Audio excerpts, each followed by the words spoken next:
In this session, we will discuss. The discussion will be on the geography and world geography, or the geography at a glance in the globalized geography or the global geography will discuss. तो इस सत्र में जो है, ये जो class है, इस सेशन में डिस्कशन में करेंगे कि ज्योग्राफी के बारे में नहीं, भूगोल के बारे में पढ़ेंगे। और भूगोल जो है वैश्विक भूगोल या विश्व भूगोल के बारे में पढ़ेंगे, क्योंकि भूगोल भी भारतीय दर्शन और भारतीय पर्सपेक्टिव में इन कंटेक्स्ट टू इंडिया तो इंडियन ज्योग्राफी कहलाता है, और इन कंटेक्स्ट टू वर्ल्ड जो है अगर वैश्विक रूप में देखेंगे तो वो कहलाता है विश्व भूगोल कहलाता है। तो इस तरीके से जो है ज्योग्राफी को देखेंगे तो किस तरीके से क्या क्या पॉइंट्स हैं, क्या क्या पहले विषय हैं, इस बात को पहले देख लेते हैं। कि अगर भूगोल में अगर देखें तो भूगोल में अगर डिस्कस करें यानी ज्योग्राफी में डिस्कस करें तो सबसे पहले ये देखते हैं ब्रह्मांड के बारे में देखेंगे, देन सौर मंडल सोलर सिस्टम के बारे में देखेंगे। ब्रह्मांड के बारे में अगर देखेंगे तो यूनिवर्स क्या है, उसमें सोलर सिस्टम क्या है, मतलब जो सौर मंडल है, सूर्य है, उसके चारों ओर किस तरीके से ग्रह जो चक्कर लगाते हैं ऊर्जा पाने के लिए, एनर्जी को ग्रैब करने के लिए। क्योंकि जो सूर्य यानी सोलर यानी सन है, और सूर्य जो है सूरज जो है, और सूर्य जो है वो क्या है, ऊर्जा का पुंज है, और is the supreme source of energy. Sun is the supreme source of what, energy. तो इसीलिए सोलर एनर्जी है, और किस तरीके से जो है सारे ग्रह जो है उसके जो है घूर्णन और जो है घूर्णन करते हैं, और जो है अभिभ्रमण करते हैं, और जो है किस तरीके से रिवॉल्यूशन और जो है रोटेशन करते हैं। और इस तरीके से जो है कि रोटेशन करते हैं और क्या करते हैं, रिवॉल्यूशन करते हैं। तो इसके बाद जो है जो डिस्कशन करेंगे पृथ्वी के बारे में पढ़ेंगे। पृथ्वी जो है और उसका जो सौरिक संबंध है, तो किस तरीके से सौरिक संबंध पृथ्वी का है, तो ये भी देखेंगे।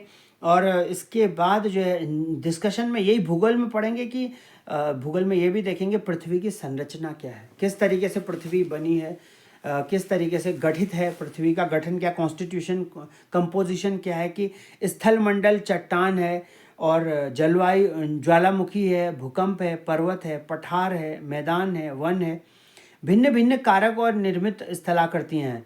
तो ये पृथ्वी की संरचनाएं हैं। पृथ्वी में जो किस किस तरीके की पृथ्वी है, it means that the earth is made. Earth में क्या क्या है कि अर्थ इज हैविंग व्हाट, चट्टानें भी हैं, रॉक्स हैं, बड़े बड़े रॉक्स हैं, और पर्वत हैं, ज्वालामुखी यानी वॉल्केनोज हैं। कुछ ज्वालामुखी सुप्त हैं, सोए हुए हैं, और कुछ एक्टिव हैं, कुछ डॉर्मेंट हैं, कुछ कभी कभी चलते हैं, और भूकंप है, और जो जिस तरीके से अर्थक्वेक्स हैं। और अर्थक्वेक्स हैं तो अर्थक्वेक कहाँ से आया, उसका सिस्मिक फोकस क्या है, सिस्मिक सेंटर क्या है, ये सब चीज़ें हैं। ये सब चीज़ें इसमें पढ़ेंगे। पर्वत जो है, माउंटेन्स क्या है, क्या हिमालयाज हैं, why they are called young fold mountains. जो हिमालयों को नवीन वलित पर्वत या नया वलय मतलब जिनके अभी भी उभर रहे हैं, वो बन रहे हैं। तो हिमालय जो है वो नए पर्वत क्यों कहे जाते हैं, क्यों यंग पर्वत कहलाते हैं। और पठार means plateaus. What are the plateaus, जैसे मैदान हिल है, जैसे पर्वत है, वो तो बड़े बड़े होते हैं। पठार जो है चौड़े टाइप के होते हैं, चपटे टाइप के। तो इसीलिए जो है पठार हैं, और मैदान है, और थोड़े मैदान है, प्लेन एरियाज है, वन जो है फॉरेस्ट एरियाज क्या हैं, और भिन्न भिन्न कारकों द्वारा निर्मित स्थलाकृतियाँ क्या हैं, कि क्या क्या भिन्न भिन्न जो घटनाक्रम है। क्योंकि भूगोल में पढ़ना क्या है कि जो भी प्रकृति में हो रही है, means the phenomenon which is occurring in the nature. प्रकृति में होने वाले घटनाक्रम ही जो है भूगोल का जो है भूगोल के विषय को जो है बनाते हैं, गठते हैं और गठन करते हैं। महाद्वीप क्या है, कॉन्टिनेंट्स क्या हैं, और जलमंडल कितने प्रकार, 7 कॉन्टिनेंट हैं। जलमंडल क्या है, मतलब रिवर बेड्स क्या है, मतलब ओशन बेड्स क्या है, वाटर बॉडीज़ क्या हैं। महासागरीय जलधाराएं क्या है, वायुमंडल क्या है, एटमॉस्फेयर क्या है। एंड देन विश्व की प्रमुख फसलें और उनके उत्पादक देश। तो कौन कौन सी फसल कौन देश में उगाते हैं, और उनके उत्पादक means producing states, producing countries कौन कौन है, और विश्व के प्रमुख खनिज उत्पादक देश कौन कौन है, मीन्स मिनरल्स। तो कौन कौन से मिनरल्स ज़्यादा उगते हैं देश में। और भारत के संदर्भ में जब देखेंगे भारत के भूगोल में, तो उस समय पर ये भारत के संदर्भ में भी देखेंगे।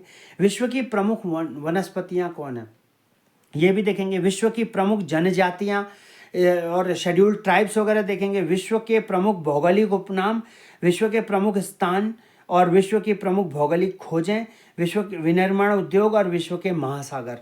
तो इस तरीके से ओशियंस वगैरह देखेंगे और इसके बाद विश्व की प्रमुख नहरें, कैनाल्स वगैरह देखेंगे, विश्व में कौन कौन सी हैं। स्वीज कैनाल है, पनामा नहर है, बहुत सारी नहर और इनकी लोकेशन कहाँ पे है ये मैप के माध्यम से भी आने वाले समय में देखेंगे। विश्व की प्रमुख जल संधियाँ कौन सी है, जल डमरू मध्य कौन से हैं, और जल संधियाँ जो हैं स्ट्रेट जैसे बोलते हैं इंग्लिश में, स्ट्रेट्स जैसे पाक स्ट्रेट्स है, बहुत सारी, और खंपा और बहुत सारी खाड़ियाँ हैं। और ये सब चीज़ें देखते हैं। जल संधियाँ मतलब जल से जोड़ने वाली जो है, संधि करने वाली जल के माध्यम से दो पार्ट्स को जल संधियाँ कहलाती हैं। और इस तरीके से जो है विश्व के प्रमुख जल डमरू मध्य कौन से हैं, बेस कौन सी हैं, बे, इसको जल डमरू मध्य कहते हैं। और विश्व की प्रमुख नदियाँ कौन सी हैं, रिवर्स कौन सी हैं, नदियों के किनारे बसे प्रमुख नगर, मीन्स इन द टाउन्स और the cities which were in the banks of the river कौन कौन से हैं। विश्व के प्रमुख जलप्रपात कौन कौन से हैं, मतलब झरने जलप्रपात कौन कौन से हैं, और विश्व की प्रमुख झीलें क्या हैं। तो विश्व की जो प्रमुख झीलें हैं वो क्या हैं। इसके इतर विश्व के प्रमुख पर्वत शिखर कौन हैं, रॉकीज़ हैं, एंडीज़ हैं, और ये सब चीज़ें कैसे हैं। और विश्व के प्रमुख द्वीप कौन से हैं, विश्व के प्रमुख पठार क्या हैं, विश्व के प्रमुख रेगिस्तान क्या हैं, डेजर्ट एरियाज़ क्या हैं, और विश्व के प्रमुख जो है देशों की राजधानी व मुद्राएं क्या हैं, और भू आवेष्टिक देश क्या है। जैसे और सूर्य वाला जो था कि सन के जो है परिक्रमण और परिभ्रमण कहलाता है वो, मतलब रोटेशन एंड रिवॉल्यूशन, ये भी क्या है। तो ये सब चीज़ें जब पढ़ेंगे तो भूगोल में अगर एक बार इंग्लिश में भी देख लें कि किस तरीके से क्या क्या करते हैं, continents and oceans, biosphere, lithosphere मतलब भूपरपटी जिस पे चलते हैं ज़मीन पे, उसे लिथोस्फीयर कहते हैं। हाइड्रोस्फीयर, हाइड्रो मतलब पानी, तो स्फीयर मतलब जगह, तो पानी वाली जगह को हाइड्रोस्फीयर बोलते हैं। एटमॉस्फेयर मतलब एयर से बोलते हैं। अब एयर क्या होता है, गैसों का बधा हुआ रूप होता है, बहुत सारी गैसें मिल करके क्या बनाती हैं, वो एटमॉस्फेयर बनाती हैं। लैटिट्यूड्स और लॉन्गिट्यूड्स, लैटिट्यूड्स मतलब अक्षांश और देशांतर क्या हैं, तो कौन सा जो है लैटिट्यूड लॉन्गिट्यूड है। और different heat zones of the earth, मतलब अलग, क्योंकि अलग अलग जो है हीट जो थर्मल जोन्स हैं उसमें भी जो है अर्थ का क्या कंपोजिशन है। उसके अलावा इंटरनेशनल डेट लाइन क्या है, और अंतर्राष्ट्रीय मानक जो समय रेखा है वो क्या है। मोशन ऑफ द अर्थ, तो मोशन जो अर्थ है वो किसका है, 23.5 डिग्री अपने अक्ष पर टिल्ट है, झुकी हुई है अर्थ। और इस तरीके से जो है effect of the tilted axis on the day and night, और रात्रि और दिन और रात कैसे होते हैं, और टाइड्स कैसे आते हैं, क्या उसका मून से संबंध है। और द एटमॉस्फेयर जो है composition and layer of atmosphere, weather और क्लाइमेट क्या है, क्योंकि वेदर क्या है, वेदर एक दो दिन में या कुछ ही दिनों में होने वाले मौसम की घटनाओं को वेदर कहते हैं। लेकिन क्लाइमेट जो है वो एक लंबे समय तक और उसी निश्चित समय पर हर साल होने वाली घटना को क्लाइमेट कहते हैं। जैसे जनवरी में पहाड़ों में ठंड होती है ज़्यादा, तो वो क्लाइमेट है। लेकिन वेदर क्या है कि आज मौसम कैसा है, कल कैसा है, वो मौसम है। और मौसम जो है वो वेदर है। और क्लाइमेट जो है वो क्या है कि एक लंबे समय तक होने वाली जलवायु कैसी है, वहाँ पे कैसी स्थिति है, और ये कहलाती है क्लाइमेट। क्लाइमेट एक परमानेंट लंबे समय तक चलने वाली जो मौसम की प्रक्रिया है, मेट्रोलॉजिकल कंडीशन है, उसे क्या कहते हैं, उसे कहते हैं क्लाइमेट। लेकिन एक दो दिन के लिए, छुटपुट दिनों के लिए वो वेदर कहलाता है। एटमॉस्फेरिक प्रेशर क्या है, इंटरनल स्ट्रक्चर ऑफ अर्थ क्या है, आंतरिक जो ढांचा है अर्थ का वो क्या है, रॉक्स क्या हैं, अर्थक्वेक्स एंड वॉल्केनोज क्या हैं।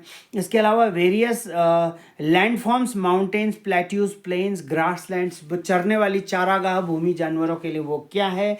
और इसके या घास काटने के लिए जो चारागाह भूमि होती है वो क्या है, घास के मैदान जैसे। और विश्व में भी होते हैं ना, पंपास के मैदान हैं, प्रेयरीज हैं, ये सारे के सारे। और इसके बाद land forms created by the river system. अब जैसे नदियाँ हैं, नदियाँ बह रही हैं तो अपने साथ एल्यूवियल या जलोढ़ मिट्टी लुढ़का के ला रही हैं, और जलोढ़ मिट्टी लुढ़का के ला रही हैं तो फिर वही रेता रोड़ा बन रहा है, और जिसको चूग ले रहे हैं, चुगान कर रहे हैं जिसमें। तो इस तरीके की चीज़ें हैं। और इसके अलावा रॉक्स है और ग्रासलैंड्स है, और लैंडफॉर्म्स क्रिएटेड बाय ग्लेशियर्स हैं, और ग्लेशियर जो है, और landforms created by the action of wind है, भाई हवा और वायु और पवन किस ओर बह रहे हैं, और जहाँ जहाँ बह रहे हैं और वहाँ की ओर जो किस तरीके से जो है एक्शन क्या हो रहा है। इसके अलावा क्या हो रहा है कि land forms created by the action of ground water. जो जल भूमि है, जो जल के अंदर जो भूमि है, जल के अंदर जो भूमि के अंदर जल है, भूजल जिसे बोलते हैं,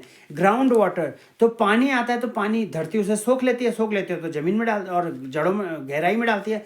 तो एक ग्राउंड का टेबल तैयार होता है, जो वाटर टेबल होता है ग्राउंड में, तो वो भी एक मिनिमम कितना रहना चाहिए। अगर वो सूख जाएगा तो फिर हमारे पास रिजर्व क्या है। तो इसीलिए जो है वो एक रिजर्व है पानी का, और इसीलिए बोलते हैं पेड़ लगाओ। इसीलिए कहते हैं कि ज़्यादा से ज़्यादा क्या है, पेड़ लगाओ, क्योंकि पेड़ पानी खींचते हैं। और ख़ास तौर पर बांज के पेड़ जो होते हैं, है ना, ओक ट्रीज, वो बहुत ज़्यादा पानी खींचते हैं। और इस तरीके से जो होते हैं पशु चारा भी देते हैं, वो पशु चारा भी देते हैं, इसलिए पेड़ लगाने चाहिए। और इस तरह वहाँ ठंडा भी होता है, जहाँ पर बाँज के जो पेड़ होते हैं वहाँ पर ठंडा बहुत होता है उस एरिया में, क्योंकि पानी पानी होता है तो हवाएं ठंडी बहती हैं। इस तरीके से द इंडियन सब continent position extend and the physical feature. Climatic diversity क्या है, किस तरीके से जो है जैव विविधता है। जैव विविधता अगर कोई किसी को कंज्यूम कर रहा है, कोई किसी चीज़ को आहरित कर रहा है, अगर वो चीज़ें डिस्टर्ब हो जाएंगी तो इससे फूड वेब और फूड चेन जो होगा वो बहुत डिस्टर्ब होगा। तो फूड चेन फूड वेब जिससे हाहाकार होगा, फिर चीज़ें जो हैं दिक्कत होंगी। तो इंडियन सब कॉन्टिनेंट क्या है और कॉन्टिनेंट्स कितने प्रकार के हैं। तो सॉइल रिसोर्सेज जो हैं वो किस, black soil, blue soil, black soil, red soil, इस तरीके से।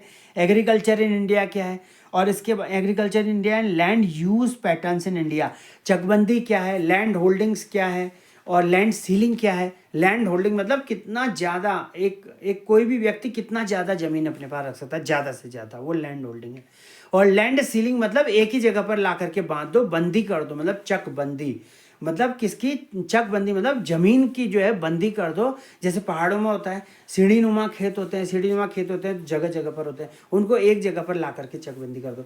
और इस तरह करते हैं, और कहीं पर भी करते हैं, मैदानी क्षेत्रों में भी थोड़ा इधर पोर्शन होता है, थोड़ा कहीं होगा, तो बदल के किसी से एक दूसरे से बदल के कई बार चीज़ों को करते हैं, तो चकबंदी कर लेते हैं। फिर एक ही जगह पर सारी भूमि को रखते हैं ताकि उसमें जो भी चीज़ें हो सके बो सकें, चाहे इंडिविजुअली भी बोते हैं और एक साथ जिसे हाइब्रिड क्रॉपिंग कहते हैं वो भी करते हैं। जैसे मान लीजिए एक क्रॉप बो रहे हैं, एक फसल बो रहे हैं, उसके बीच में सरसों डाल दिया, कुछ और डाल दिया, तो इस तरीके से भी चीज़ों को निकाल रही है, ये भी एग्रीकल्चर का पार्ट है। और land use patterns of India यही है। और water resources and their what India. Multipurpose rivers water project क्या है, तो रिवर वाटर, जल विद्युत परियोजना, जैसे बिजली, नहर है, मत्स्य पालन है, बहुत सारी चीज़ें होती हैं इससे। और पानी भी देते हैं, नहरें देते हैं, के लिए पानी छोड़ते हैं। और इस तरीके से ट्रांसपोर्ट इन परिवहन क्या है, तो ये सब इंडिया के रेस्पेक्ट में है। फिलहाल वर्ल्ड के रेस्पेक्ट में जो है जितना देखना था वो देखा कि कंट्रीज़ कितनी है, वंडर्स ऑफ द वर्ल्ड के अजूबे क्या हैं, और जो है इंडस्ट्रीज़ क्या क्या हैं, और ओशियंस क्या हैं, हाईएस्ट माउंटेन पीक्स क्या हैं, and what are the important boundary lines and tribes and their homelands, and like glossaries and terminologies. तो इस तरीके से ज्योग्राफी के बारे में वी विल डिस्कस समहाउ कि किस तरीके से what is the layer of the earth crust is the outer most layer and the thinnest it is mental. थोड़ा और धरती के अंदर जाएंगे, पहले क्रस्ट आएगा, क्रस्ट के अंदर जाएंगे तो मेंटल आएगा, मेंटल में भी अपर मेंटल, लोअर मेंटल आएगा, और फिर गलती हुई शुरू होगी। और कोर तो पूरा ही गला हुआ होगा, जितने भी अंदर रॉक्स हैं वो सब मोल्टन में होंगे, आउटर रॉक भी होगी और इनर रॉक भी होगी। और इस तरीके से liquid and latitude and longitude भी है कि किस तरह, Tropic of Cancer, Tropic of Capricorn, इसके बारे में देखेंगे, प्राइम मेरिडियन, आर्कटिक सर्किल और एंटार्कटिक सर्किल। अर्थ मूवमेंट देखेंगे, रोटेशन, जब रोटेशन होता है तो डे और नाइट होते हैं, जब रिवॉल्यूशन होता है जब तो सीज़न बदलते हैं, यानी ऋतुएं आती हैं, ग्रीष्म ऋतु मतलब समर सीज़न, ऑटम सीज़न, और फिर विंटर सीज़न, और फिर रेनी सीज़न। इस तरीके से ना ठंडा आता है, गर्म आता है, और अनेकों प्रकार के सीज़न आते हैं, और शरद ऋतु आती है। तो इस तरीके से जो है सीज़न आते हैं, रोटेशन से, रिवॉल्यूशन से सीज़न आते हैं, ऋतु आती हैं, और रोटेशन से क्या आता है, डे एंड नाइट की चीज़ें होती हैं, दिन और रात तय होते हैं। और कॉन्टिनेंट एंड ओशन, 7 कॉन्टिनेंट, जैसे एशिया है, एशिया जो है सबसे बड़ा कॉन्टिनेंट, लार्जेस्ट कॉन्टिनेंट। और अफ्रीका क्या है, passes through equator, Africa equator से पास करता है, मतलब भूमध्य रेखा से। और इसके बाद Tropic of Cancer and Capricorn, Africa में तीनों ही हैं। कौन कौन है, इक्वेटर भी है, ट्रॉपिक ऑफ कैंसर भी होके जाती है, और ट्रॉपिक ऑफ कैप्रिकॉर्न कर्क रेखा, और इस तरीके से मकर रेखा जो है इस तरीके से होती हो जाती है। नॉर्थ अमेरिका, उत्तरीय भारत भी एक कॉन्टिनेंट है, महाद्वीप है। और इसके बाद साउथ अमेरिका भी है, दक्षिण अमेरिका भी है। और उसके बाद एंटार्कटिका है, एंटार्क्टिका है जहाँ पर सारा का सारा बर्फ़ ही बर्फ़ है। और इसके बाद यूरोप है, यूरोप भी है। और फिर ऑस्ट्रेलिया यानी स्मॉलेस्ट जो है, सबसे छोटा ऑस्ट्रेलिया जो कॉन्टिनेंट, वो ही देश भी है। मतलब ऑस्ट्रेलिया कॉन्टिनेंट भी है और एक देश भी है। और ऑस्ट्रेलिया जो है वो स्मॉलेस्ट है, सबसे छोटा, और सबसे बड़ा एशिया है। तो इस तरीके से 7 कॉन्टिनेंट हैं। और जैसे रशिया, रूस और यूरोप के हिस्से को बोलते हैं यूरोप, और रशिया को बोलते हैं। तो इस तरह यूरोप और यूरेशिया दोनों को अगर मिलाएंगे तो यूरेशिया वाला पोर्शन होता है। तो इस तरीके से जो 7 कॉन्टिनेंट, 7 महाद्वीप हैं, उनमें कौन कौन से हैं कि एशिया सबसे बड़ा है, और ऑस्ट्रेलिया जो है स्मॉलेस्ट है, और अफ्रीका जो है उससे तीनों चीज़ें होके जाती हैं, इक्वेटर भी, ट्रॉपिक ऑफ कैंसर भी, और कैप्रिकॉर्न भी। 5 ओशियंस में पैसिफिक ओशन, प्रशांत सागर महासागर है, सबसे बड़ा है। और अटलांटिक जो है बिजी फॉर ट्रेड है। अटलांटिक महासागर तो भाई व्यापार करने के लिए बहुत व्यस्त है। और इंडियन जो है वार्मेस्ट है, गर्म है। और सदर्न जो है वो अराउंड एंटार्क्टिका है। और आर्कटिक जो है वो छोटा है। और माउंटेन्स, प्लेट्यूज एंड प्लेन्स हैं कि पीक्स अगर देखें, हाइट देखें और कॉन्टिनेंट देखें तो माउंट एवरेस्ट है, एशिया में है। और उसके बाद K2 है, वो भी एशिया में है। और देनाली है, वो नॉर्थ अमेरिका में है। और अकांकागुआ है, वो साउथ अमेरिका में। किलीमंजारो, माउंट किलीमंजारो अफ्रीका में है। एल्ब्रस है, यूरोप में है। और भी जो है विंसन मैसिव है, ये अंटार्कटिका में। मेजर प्लेट्यूज में अगर देखें तो तिब्बतन प्लेट्यू है, हाईएस्ट है। तिब्बतन प्लेट्यू, तिब्बत का पठार, तिब्बत का ग्रेट तिब्बतन प्लेट्यू। और डेक्कन प्लेट्यू जो दक्कन का पठार यानी दक्षिण का पठार बोलते हैं, तो भारत में है। और क्योंकि भारत में क्या है, अगर भारत के संदर्भ में देखें तो उत्तर के मैदान और दक्षिण का जो है वो प्लेनी रीजन है, जो भी पेनिनसुलर रीजन, मतलब पानी जहाँ जहाँ पे है। तो ये भी चीज़ें हैं। और पंपास, मतलब पंपास नहीं, अगर प्लेट्यू में देखें तो ब्राज़ीलियन हाईलैंड्स भी है, ब्राज़ीलियन साउथ अमेरिका में। और यूथोपियन जो है, इथियोपियन जो है प्लेट्यू है, तो इथियोपियन प्लेट्यू अफ्रीका में है। सो इसीलिए मेजर कुछ प्लेट्यूज भी हैं, पठार हैं। और अगर प्लेन्स देखें तो ग्रेट प्लेन्स है यूएसए में। और विशाल मैदान, जैसे बहुत बड़े ग्रेट प्लेन्स हैं। नॉर्थ चाइना प्लेन है, चाइना में। पंपास है, अर्जेंटीना में। स्टेपीज हैं, सेंट्रल एशिया में, मध्य एशिया जिसे बोलते हैं। और इंडो गैंगेटिक प्लेन्स हैं, इंडिया, पाकिस्तान, बांग्लादेश में। तो इस तरीके से जो है फेमस प्लेन्स भी हैं। Important reverse of the world हैं। लॉन्गेस्ट रिवर कौन सी है? नील नदी है, मिस्र का वरदान भी जिसे कहा जाता है, बून ऑफ द मिस्र। तो इसीलिए नील नदी अफ्रीका में है, तो लॉन्गेस्ट रिवर है। अमेजन नदी है, साउथ अमेरिका में, लार्जेस्ट वॉल्यूम है इसमें, मतलब ज़्यादा वाटर कंटेनिंग होता है। लार्जेस्ट वॉल्यूम मतलब ज़्यादा पानी खींचने, ज़्यादा जल राशि को अपने अंदर एकत्रित रखना। जैसे उत्तराखंड में अलकनंदा नदी में है, वो सबसे ज़्यादा जल राशि लाने वाली नदी है। और उसके बाद जो है यांगजे नदी है, चाइना में है। इसके अलावा मिसिसिपी, मिसौरी, यूएसए में है। और यानसी नदी जो है रशिया में है। येलो नदी जो है और इस तरीके से चाइना में है। और कॉन्गो नदी अफ्रीका में है। और वोल्गो नदी जो है यूरोप में है, लॉन्गेस्ट इन यूरोप है वोल्गो नदी। मेजर रिवर सिविलाइजेशन में जैसे नील नदी की सिविलाइजेशन इजिप्टियन सिविलाइजेशन कहलाती है।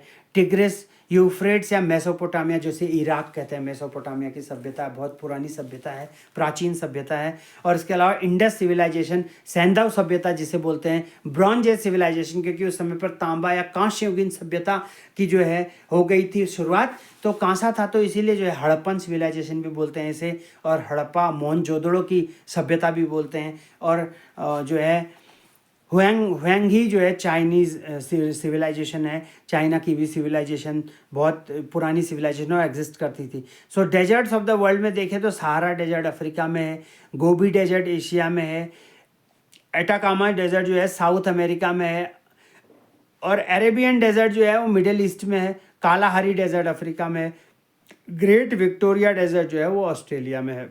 इसके अलावा क्लाइमेट देखें तो इक्वेटोरियल क्लाइमेट है, मॉनसून सवाना टाइप क्लाइमेट है। तो इक्वेटोरियल कॉपेन क्लाइमेट का क्लासिफिकेशन है, क्लाइमेट ऑफ द वर्ल्ड कॉपेन, ये सब चीज़ें देखेंगे, एक एक करके भी देखेंगे। सो कॉपेन क्लाइमेट क्लासिफिकेशन है, इक्वेटोरियल है, AF से डिनोट करते हैं। अमेजन, कॉन्गो, इंडोनेशिया में। मॉनसून है, सवाना है, डेजर्ट है, मेडिटेरेनियन है, टेम्परेट है, कॉन्टिनेंटल, टुंड्रा और आइस कैप्स है, ये सब कॉपन क्लाइमेट है।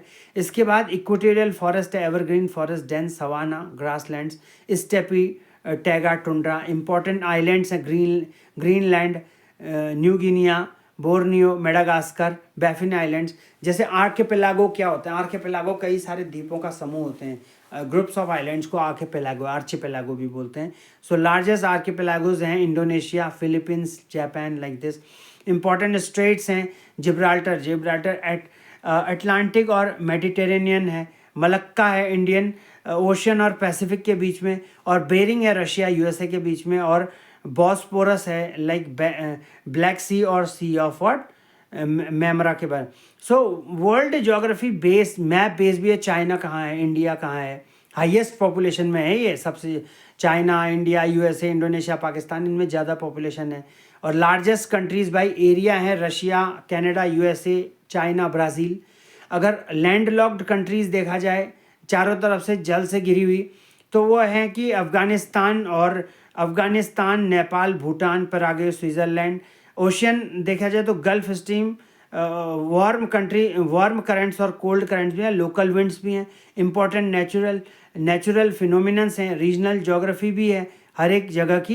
तो इस तरीके से एक पूरा ज्योग्राफी का वो बनता है, सारतम्य बनता है, which we will discuss what in the coming session. This is all for the geography portion.